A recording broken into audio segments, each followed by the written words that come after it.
Tonight, ECG board terminates 202 non-performing supply contract worth $227 million, with 145 contracts still under scrutiny and could face termination if found to also be non-performing. Approved the outright termination of 202 of these contracts. The total value of these contracts is estimated at 227 million United States dollars, 1.17 million pounds, 4.08 million euros. Tonight, we examine details of all of these and ask relevant questions by speaking to people who really understand the sector and who have some answers to provide here on Top Story, brought to you by Telecel Connecting Energies. My name is Samuel Kojo-Brace.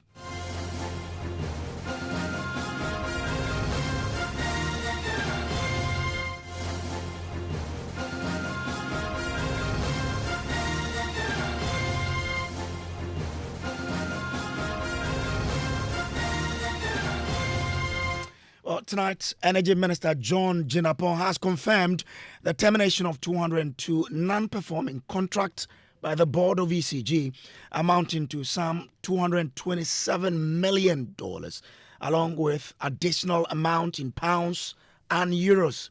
John Jinapong says the move is part of a broader effort to clean up the energy sector and boost accountability.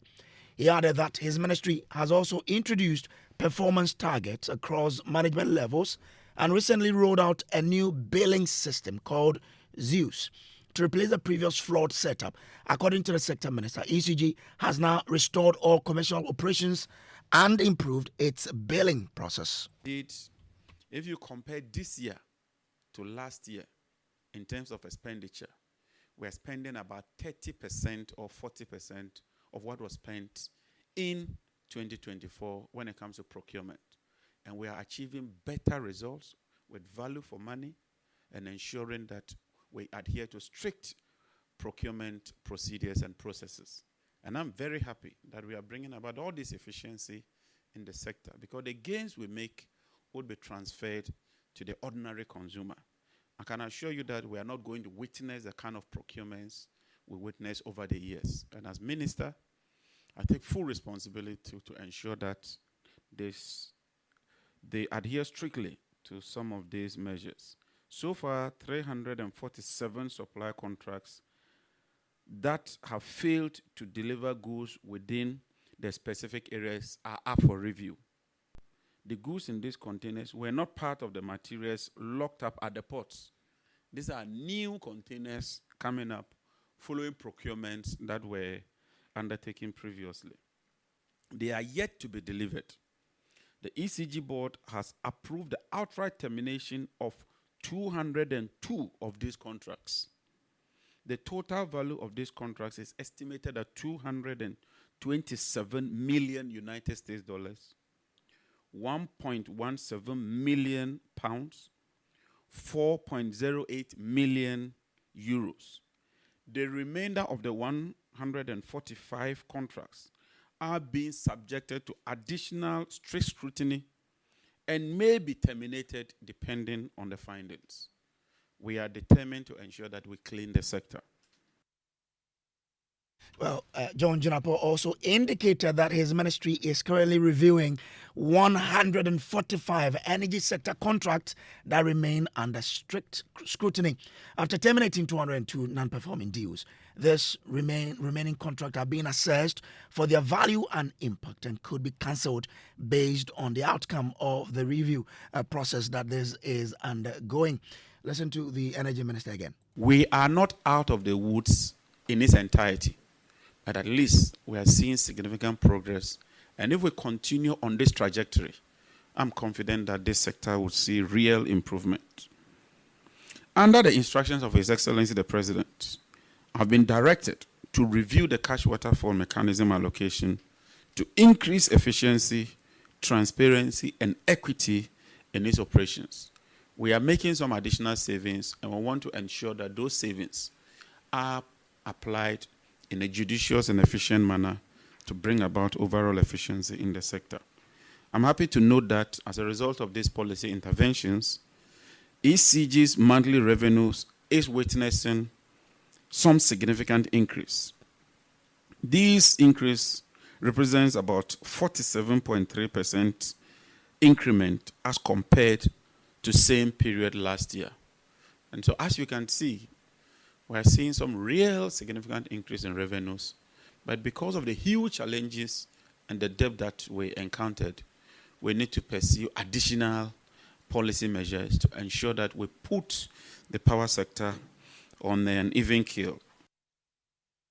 So that is the energy minister. And he spoke about an array of issues that confront the energy sector, as well as debt in the sector. You all know that the government has today introduced the 1 Ghana cedi per litre of fuel in order to help it defray the debt in the energy sector, and that has also generated its own issues. Now, the energy minister said the Electricity Company of Ghana, for example, is burdened with a massive 67 billion Ghana cedis debt, despite the state receiving over 45 billion in SLR events. Now, the sector, he said, is grappling with unplanned liquid fuel cost due to rising demand and aging infrastructure, prompting the reintroduction of the D-Levy to create dedicated funding for fuel purchase. I mean, and this morning you've seen the discussions about this particular 1 Ghana cedi per litre levy that a lot of people classify as D-Levy. I mean, it's been here. The government says it is being used to deal with the energy sector debt and also to buy liquid fuel. We'll be listening to the energy minister talk about the debt of the ECG and what they plan or what they intend doing to deal with it. Now, he's been speaking as part of this particular deliberation in painting the picture about the sort of debt the energy sector or ECG is confronted with. We'll be speaking to the energy ministry itself to understand what is going on. Again, we'll be speaking to past government officials to understand what the issues are. This is the top story on Joy 99.7 FM.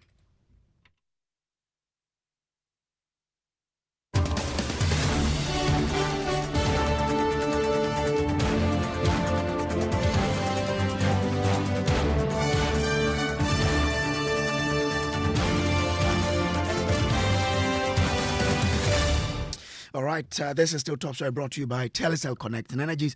Let's bring in Richmond Roxon, who is spokesperson and head of comms at the Energy Ministry. Richmond, I'm grateful to you for joining us here. Now, let's understand. The minister says ECG is owing a lot of money. He put it at 67 billion Ghana cedis debt.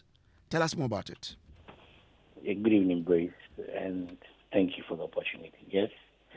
As the minister rightly captured, there are several indebtedness that you attribute to ECG, from purchasing of power and suppliers as well, and then when it comes to ancillaries, you would notice that if you have a company that over the period has acquired over 2,500 worth of goods sitting there, and these are non-essential goods, definitely the company will have the challenges that it's had over the period.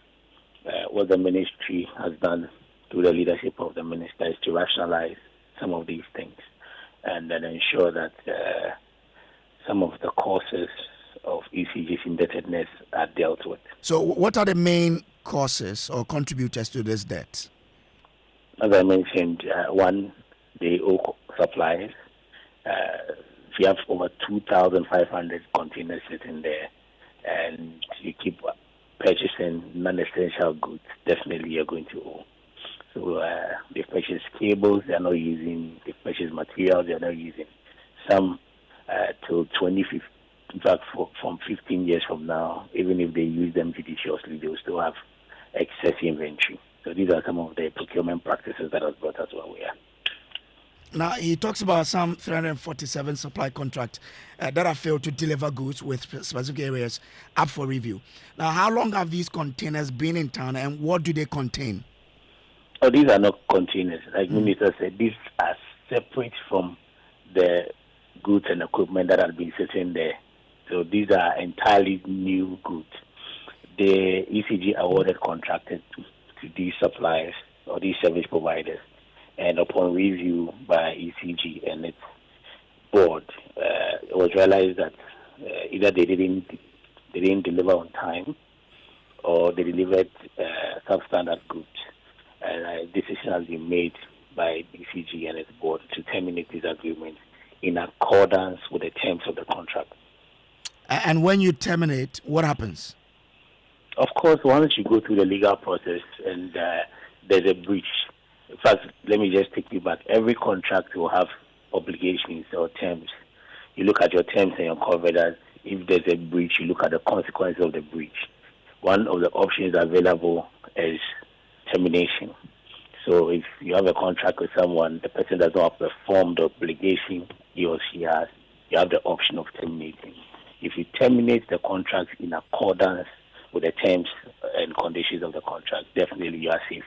If you do something out of the terms, that is when you are in trouble. And you rest assured that the ministry supervision and the brief that we have from the management and the board, these agreements were terminated in accordance with the terms of the contract. Okay.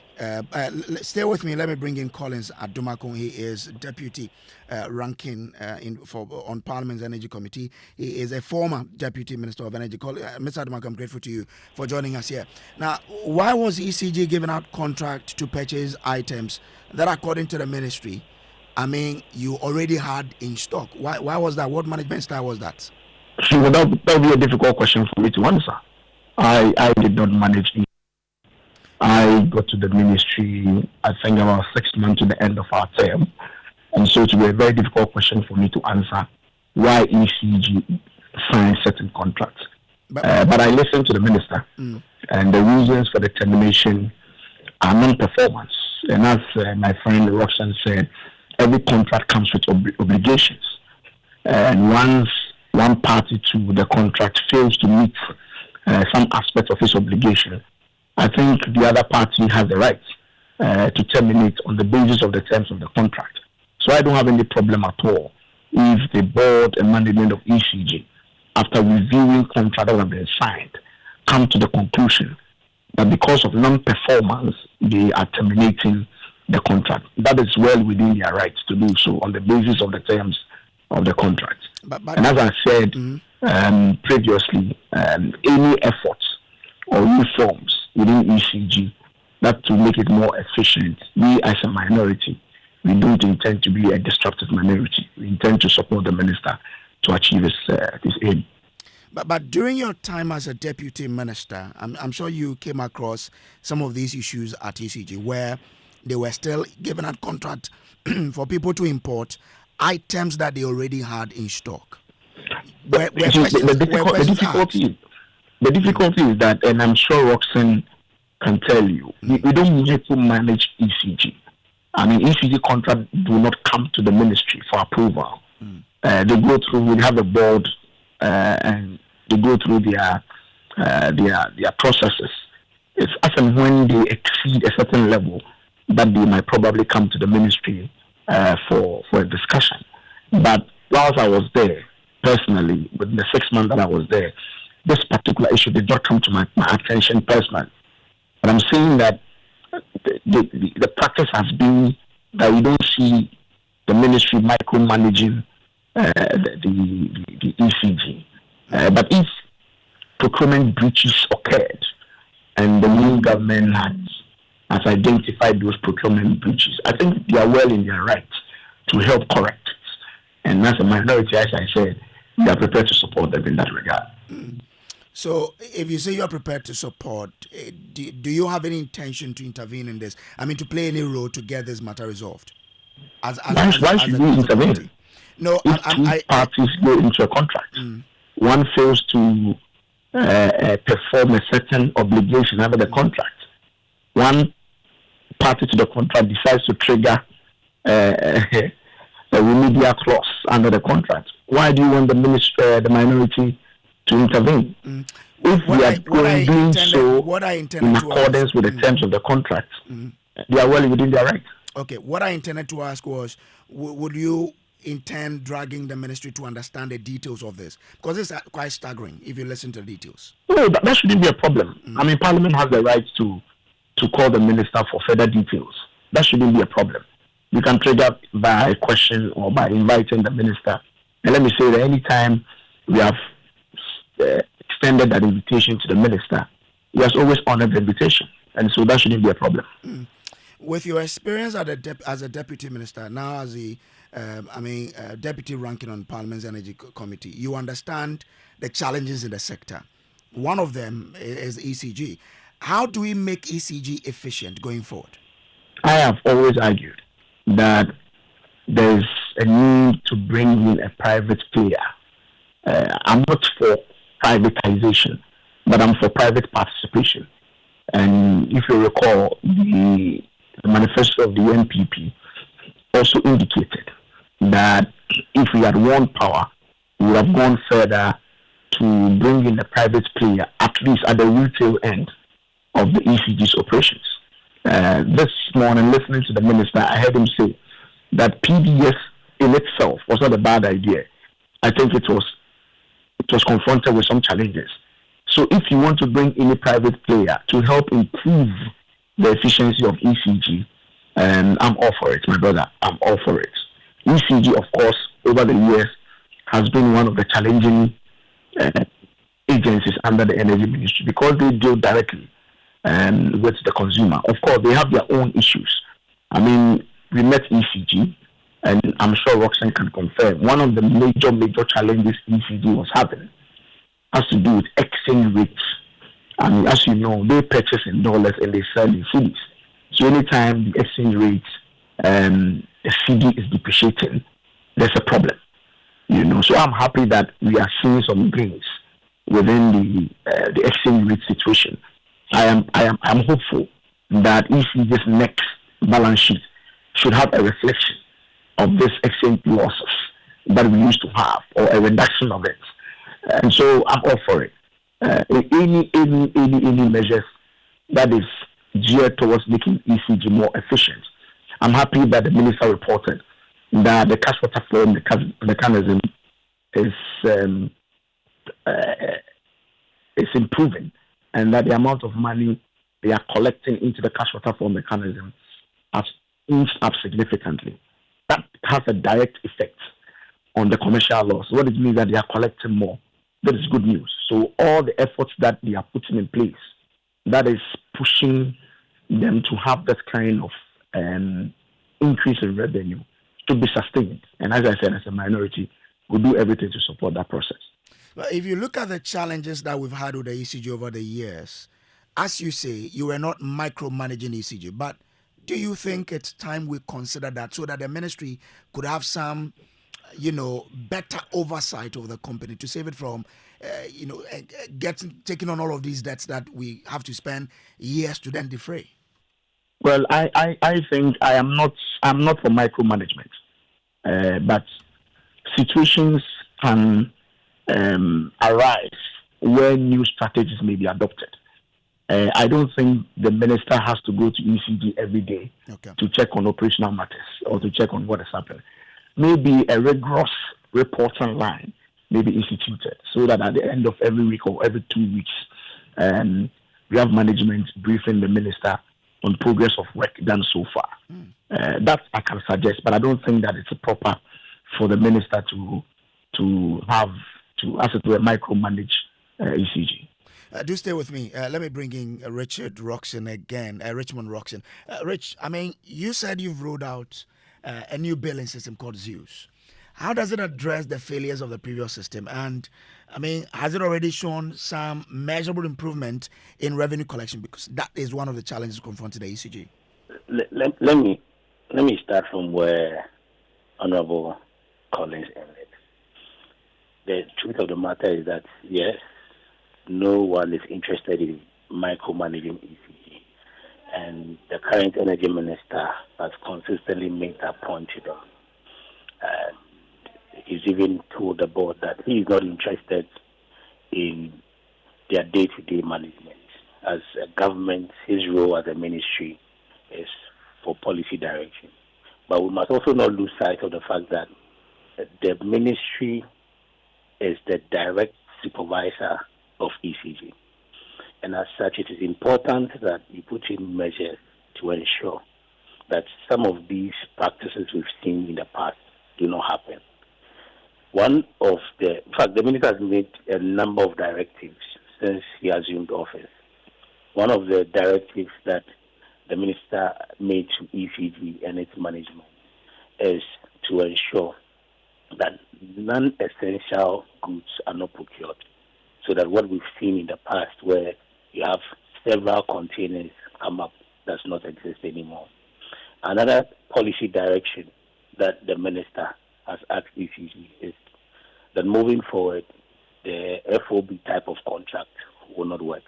What will happen is that if ECG signs a contract with any supplier, the goods must be delivered to the doorstep of ECG. So you take the goods to ECG's warehouse. We don't have the practice where you leave the goods at the port and then you come for your money and then you have demurrage accruing. If we look at ECG's cost when it comes to demurrage now, as we speak, like the minister mentioned today, would have to deal with the Minister of Finance to try as much as possible to get tax exemptions for some of the goods that are sitting at the port today.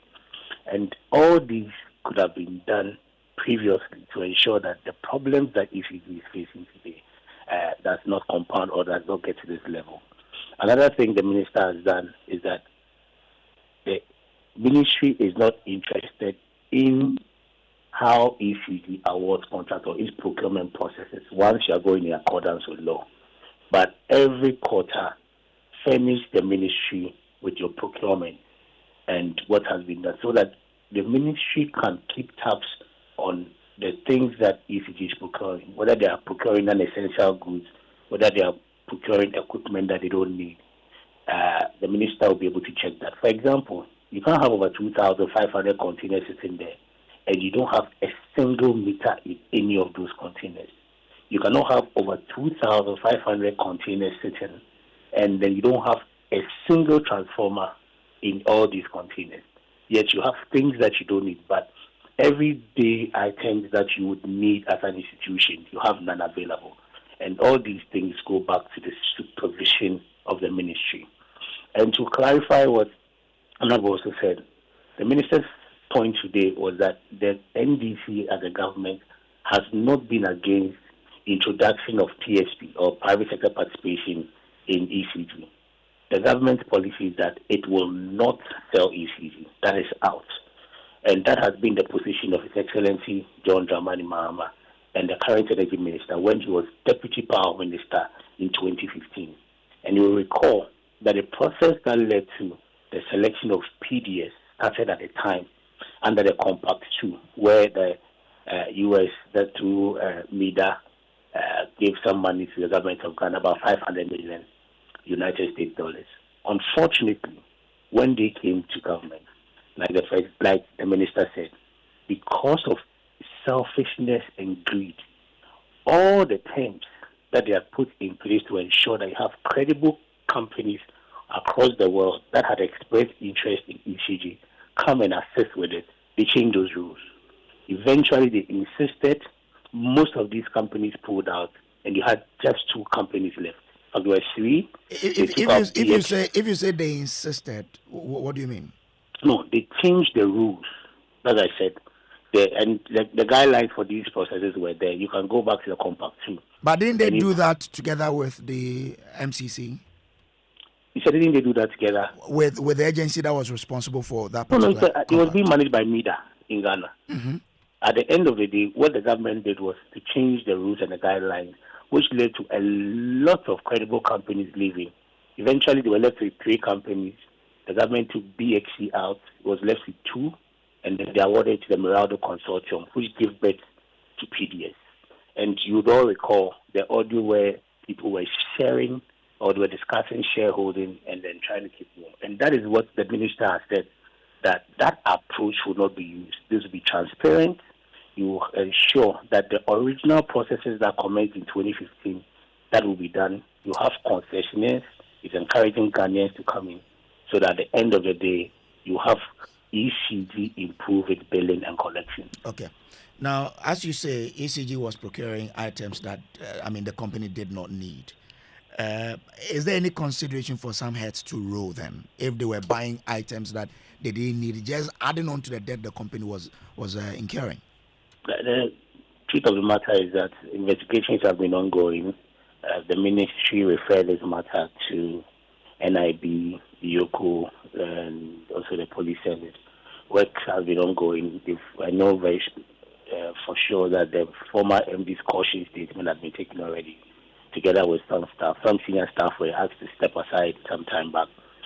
We are relying squarely on NIB and the Office of the Attorney General to investigate and prosecute. The ministry does not have prosecutorial powers. And under Article 88 of our Constitution, it's only the Attorney General that will be able to initiate prosecutions. And that is where we are. The ministry is following up, engaging the Office of the Attorney General and the Security Services to ensure that these procurement breaches are dealt with. But has the new app, the Zeus app, shown any improvement in revenue collection? Absolutely. If you look at the last 3 months, one was done in record time. The transition was done within 3 months. As we speak, revenues have gone up. If you look at the updates the minister gave not too long ago, if you compare the period from last year, January to June, and you compare it with the same period, revenues have gone up by about 47%, which is significant. And it is not only because of the billing up, it's because of the commitment shown by the minister, the management, and the board. For the first time in the history of this country, the minister has signed performance contracts with the current management. Okay. The management has also signed performance contracts with regional and district management. They are all motivated to ensure that they deliver results. Because if you don't meet your performance contracts, there are consequences. And that has also motivated them to put in more effort. And the results are showing. All right, I'm grateful to you, Richmond Roxon. He is spokesperson and head of comms for the Energy Ministry, for speaking to us. Also grateful to you, Collins Adomako. He is a former Deputy Minister of the Energy Ministry and Deputy Ranking on Parliament's Energy Committee. This has been Top Story. Up next is Newsnight.